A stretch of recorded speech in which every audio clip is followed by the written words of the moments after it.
பைல்ஸுக்கு நமக்கு ட்ரீட்மெண்ட் எடுத்த பிறகும் இது திரும்பவும் வருமா அப்படின்னு கேட்கும்போது கண்டிப்பாக வரக்கூடிய வாய்ப்பு இல்லை இந்த காலகட்டத்தில். ஏன் அப்படி சொல்றேன்னா, I am doctor Scott. I am laser anorectal surgeon and proctologist from Shifa hospital. நாங்க இந்த மாதிரி உள்ள டிசீசஸ் மட்டும் ட்ரீட்மெண்ட் பண்றோம். ஃபர்ஸ்ட் பைல்ஸ் வரும்போது இவங்களுக்கு இந்த பைல்ஸ் எதனால வந்தது அப்படின்னு நம்ம பார்க்கணும். நிறைய பேர் சார் எனக்கு ஸ்கூல் டைம் காலேஜ் டைம்ல இருந்து எனக்கு வந்து சிக்கலா தான் இருக்கு, நான் ரொம்ப நேரம் டாய்லெட் டைம் ஸ்பெண்ட் பண்ணுவேன், அப்பதான் எனக்கு வரும். சிலவங்க வந்து டாய்லெட் போன வரும் அவங்களுக்கு சாட்டிஸ்ஃபைடா இருக்காது.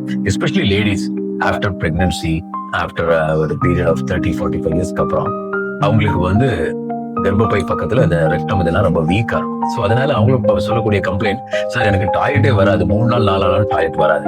அப்படி வர்றதுனால நான் ஏதாவது ஒவ்வொரு கவுண்டர் பிரிஸ்கிரிப்ஷன்ஸ் மெடிசன்ஸ் எல்லாம் எடுத்தாதான் சரியா வரும். ஸோ இந்த மாதிரி பைல்ஸ் வர்றதுக்கு பல காரணங்கள் இருக்கு. ஸோ இது எதனால வந்து சொல்லி நாங்க அதை கரெக்டா கண்டுபிடிச்சு அதை நமக்கு ரெக்டிஃபை பண்றதுக்கு சிகிச்சை முறைகள் இருக்கு. Especially laser and stapler.